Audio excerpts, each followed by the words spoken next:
మరోసారి చైనా ఇంకోసారి కయ్యానికి కాలు దువ్వుతోందా?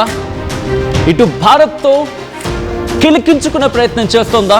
నేను ఎందుకు ఇంత పెద్ద పదం వాడానంటే ఈ రోజు జరిగిన పరిణామం గురించి మాట్లాడుకుంటే నిజంగా అదే మాట అనిపిస్తుంది. ఎందుకంటే భారత్తో పెట్టుకోవాలనుకుంటోందా? ఎందుకు కోరుండి కయ్యానికి కాలు దువ్వాలని ప్రయత్నం చేస్తోంది చైనా? దీనికి సంబంధించిన బిగ్ బ్రేకింగ్ న్యూస్తో ముందుకు వచ్చేసిన టీవీ. మరోసారి కయ్యానికి కాలు దువ్వుతోంది చైనా. ఇండియాకు సమీపంగా ఏకంగా 4 చైనీస్ స్పై షిప్స్ ని రంగంలోకి దించింది.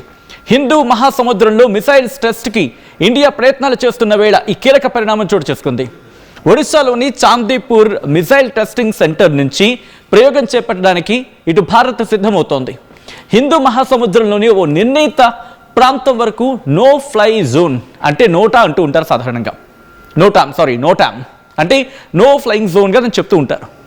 మిసైల్స్ ప్రయోగానికి ఆ క్షిపణి ప్రయోగం వేళ హిందూ మహాసముద్రంలోకి ఏకంగా 4 చైనీస్ స్పై షిప్స్ రావడం ప్రస్తుతం దీనికి సంబంధించి ఆందోళన వ్యక్తం చేస్తున్న క్రమం.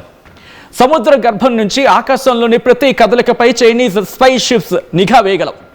ఇప్పటికీ హిందూ మహాసముద్రంలోకి ఏదో కంగారుగా మొత్తం 3 చైనీస్ స్పై షిప్స్ వచ్చేసాయి. అండమాన్ నికోబార్ ఐలాండ్ సమీపంలో షియాన్ 6 నౌక. అవును, చైనాకు సంబంధించి షియాన్ 6 నౌక. అండమాన్ నికోబార్ దీవులకు దక్షిణంగా మరో స్పై షిప్ షెన్హే యూహో.